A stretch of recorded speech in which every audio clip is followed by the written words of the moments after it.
गंगा तट आए।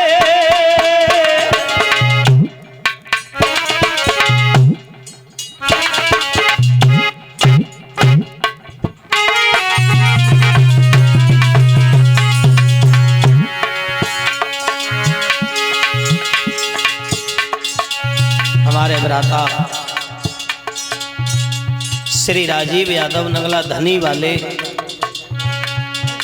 इनकी अध्यक्षता में हमें 101 रुपया से इस व्यास गद्दी पर सम्मानित किया गया है। श्री राजीव यादव नगला धनी भगवान सुखी रखे, परमात्मा धन और धाम से आगे बढ़ाए।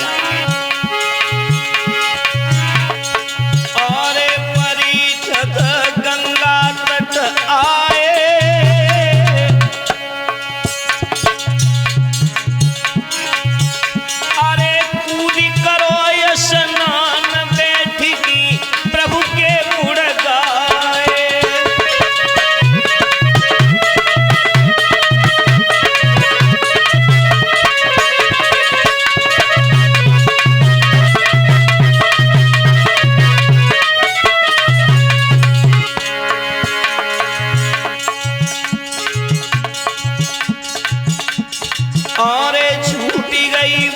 की राजधानी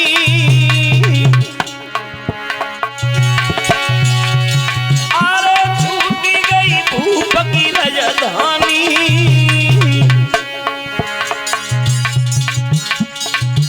और राजपाट दयो छोड़ी छोड़ी रही घर की पटरानी।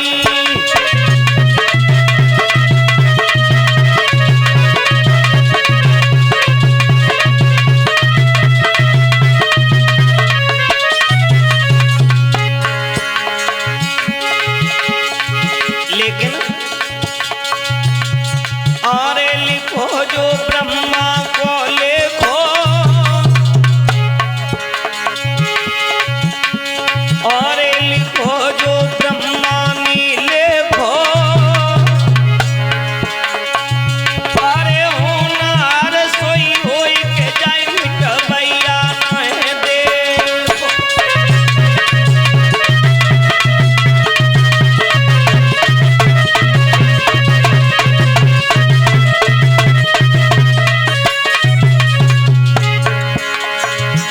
मानस के चोला, अरे बाबरे दुनिया रोती रह जाएगी, लेकिन हमेशा ये याद रखना, ऐसे काम करके जाना, जाने के बाद लोग तुम्हारा नाम लें। क्योंकि मैंने देखा संसार में कोई किसी का होता नहीं है, चाहे पत्नी हो चाहे पुत्र क्यों न हो, लेकिन कोई किसी का होता नहीं है।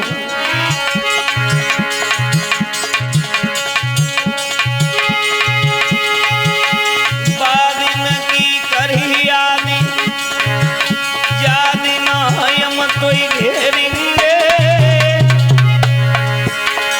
अरे जादि ना हम तो घेरेंगे।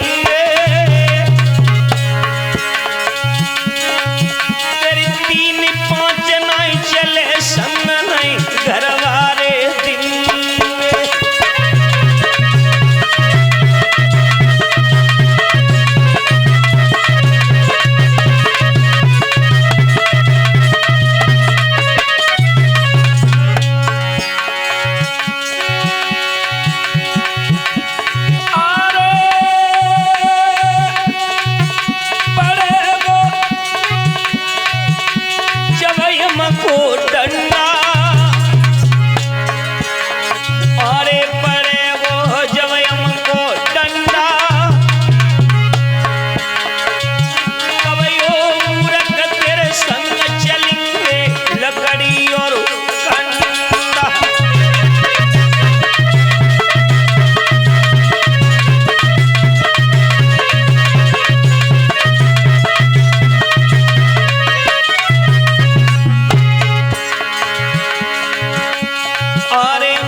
पहले जैसे भाई नहीं, पहले जैसे नेम नहीं, पहले जैसे धर्म नहीं है? और पहले जैसे श्रोता नहीं तो फिर पहले जैसे अब क्या किया जाए। अरे प्रेम नहीं भाई भाई में, अरे प्रेम नहीं भाई भाई में,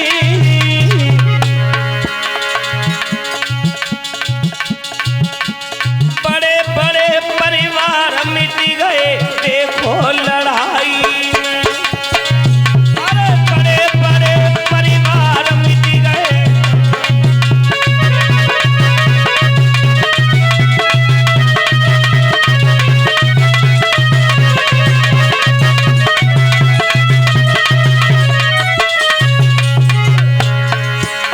और भी बताया। अरे होती नहीं बूढ़न की सेवा, अरे होती नहीं बूढ़न की सेवा, एक बाप के 10 बेटा कोई पानी नहीं देवा। एक बाप के 10 बेटा कोई पानी नहीं देवा।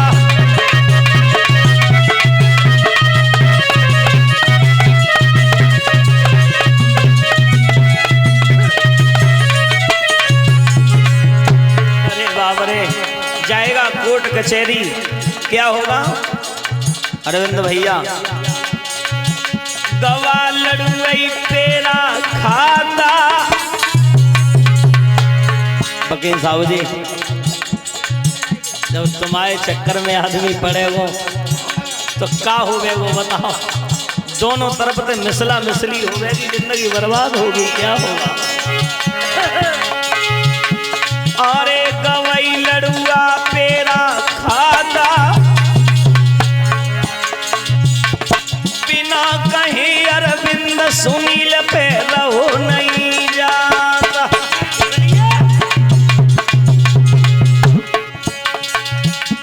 ओरे बेरी मनवा, ओरे बेरी मनवा, सतगुरती हमें मिलाए दे। ओरे बेरी मनवा,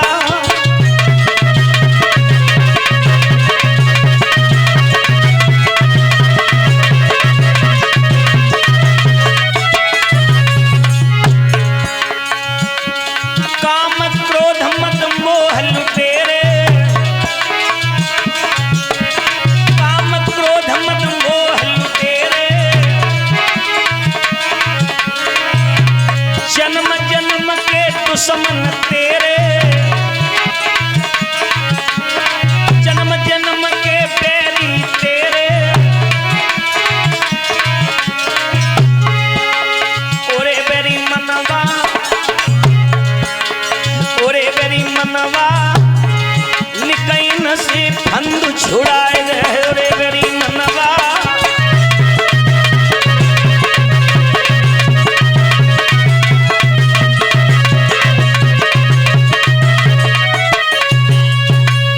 बोलिए वृंदावन बिहारी लाल की। क्षमा चाहता हूं। महाराज परीक्षित जो थे, वो महाराज परीक्षित पहुंच गए हैं गंगा मैया की तलहटियों में जाकर के। महाराज परीक्षित ने स्नान बनाया, यज्ञोपवीत धारण किया, एकाचित होकर के, और भगवान की बड़ी सुंदर कथा, भगवान की बड़ी पावनमयी कथा को यहाँ हरिहर क्षेत्र में गंगा मैया की तलहटियों में व्यास के पुत्र श्री सुखदेव जी श्रवण करा रहे थे। उसी कथा में ऐसे लीन हो गए कि महाराज परीक्षित की अगर बात पूछी जाए तो महाराज परीक्षित ने, वैसे सच में तो ये है कि महाराज परीक्षित ने अपना आसन 1 मिनट के लिए भी नहीं छोड़ा था, है? और महाराज परीक्षित ने जब तक कथा सुनी तब तक कोई आहार भी नहीं किया था, है? लेकिन बंधुओं, क्योंकि भगवान की कथा में, भगवान की भक्ति में वो सुख है, वो वैभव है, वो आनंद है कि वो सुख कभी जिंदगी में तुम्हें कहीं मिल नहीं सकता है। आदमी आदमी का कत्ल करके आए और भगवान की कथा में ज्यादा न हो तो थोड़ी देर बैठ जाए तो 5 मिनट के लिए उसका ध्यान ये केंद्र से हट जाएगा। बोले वो ये भूल जाएगा कि मैं किसी आदमी का कत्ल करके आया, क्योंकि भगवान की कथा में सुख है, वैभव है। और जिन लोगों का मन भगवान की कथा में लगता नहीं है, अगर कोई कहे कि क्या करोगे मित्र, कोई काम कर लो, काम भी छोड़ो, नींद करेंगे पूरी, क्या करेंगे वहां पांडाल में जाकर के, है भाई पुरानी कथाएं, तो समझ लो ये लोगों का कभी मन पवित्र नहीं है, क्योंकि भगवान की कथा से कभी मन भरता नहीं है। तुम श्रोता हो, हम वक्ता हैं, हम दिन रात कथा कहते रहते हैं, हम कथा लगातार कहते रहते हैं। ये हमारे धर्मेंद्र भाई भी, रजनीश भैया भी अभी कथा कहने के लिए गए हुए हैं। कोई कथाओं का इनका कोई पार ही नहीं है, कितनी कथाएं चलती रहती हैं, टाइम भी नहीं है। लेकिन जब हम लोगों का मन नहीं भरता है कथाओं से, तो सही बताओ कि तुम्हारा मन कैसे भर जाता होगा? भर जाता है? नहीं भरता है। और जिन लोगों का मन भर जाता है, बोले कथा पुरानी है, अब क्या करेंगे सुन के, तो समझ लो उनका मन पवित्र नहीं है और ना ही वो जिंदगी में कभी पवित्र हो सकते हैं। बोले राधा कृष्ण भगवान की। हाँ, भगवान के लिए तुम माला लेकर के घंटों बैठ जाओ, कुछ नहीं होने का। प्रभु एक प्रसन्न है तो काय में है, भगवान एक कीर्तन में मगन है, भजन में मगन है, प्रभु का भजन, लेकिन सच्चे मन से। मेरा मतलब है, अभी तुमने देखा होगा कथा सुबह की मीटिंग में विक्रम जी ने बताई होगी। मुझे एक बात आ गई है समझ में, मैं बैठा था तो मैंने देखा था, बताया उन्होंने द्रौपदी चीरहरण के बारे में उन्होंने बताया होगा, और बताया था वैसे पांडवा जुआ नहीं हारते, पांडवाओं को कौरवा कभी नहीं हरा पाते, लेकिन वो मजबूरी थी। मजबूरी क्या थी? मजबूरी सिर्फ ये थी कि जो पासे बने थे, जो पासे जुआ में, वो यानी शकुनी के पिता सुबल महाराज की हड्डियों के बने हुए थे, इसलिए वो सुबल महाराज की हड्डियों के पासे बने, तो वो शकुनी के इशारे पर काम कर रहे थे, इसलिए ही तो वो पांडवा हार चुके थे। साथ ही साथ मेरा मतलब है लाक्षागृह, और जब लाक्षागृह में आग लगवाई, पांडवा चले गए। पांडवाओं ने यह भी बताया कि पांडवाओं ने 12 वर्ष काटे, 1 वर्ष अज्ञातवास का काटा, और काटने के बाद में भगवान कन्हैया को शांति दूत बना करके भेजा था। कहां? दुर्योधन के पास में। थोड़ा मैं ये समझा रहा हूं, कथा तो ये तुम्हारे बीच में सुबह की मीटिंग में हो चुकी है, लेकिन मैं सिर्फ इसलिए समझा रहा हूं कि मेरा प्रभु कीर्तन में कितना खुश है, भगवान की भक्ति में कितना खुश है। इसलिए कि देखिए, अब जब शांति दूत बना करके भेजे कि जाओ कह देना अब दुर्योधन से हमारा बंटवारा करें।